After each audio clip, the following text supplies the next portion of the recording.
Hi there, this is an important video for anyone who has SQPRO V5 and SQPRO V4 installed on the same laptop, and it's very important that you watch this with regards to loading your quiz packs in.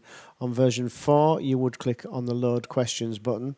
On version 5 there's now a built-in browser, so if you're using either of them ways you're fine, but what we're aware that some people rather than using them ways they will just go into the Finder or the Explorer on Windows and they would just double click on the quiz file. Whereas the problem with that now, if you've got two versions on, it might open the other version to which you wanted it to load in. So you might be wanting to use SQPRO V5 and it'll open SQPRO V4 and cause you a lot of problems. Likewise, if you're using SQPRO V4 and you double click it, it could open SQPRO V5 and cause you loads of problems. So the thing to know is use either of the two ways that I've previously mentioned, i.e. the browser that's built into version 5, or on version 4 click the load questions button.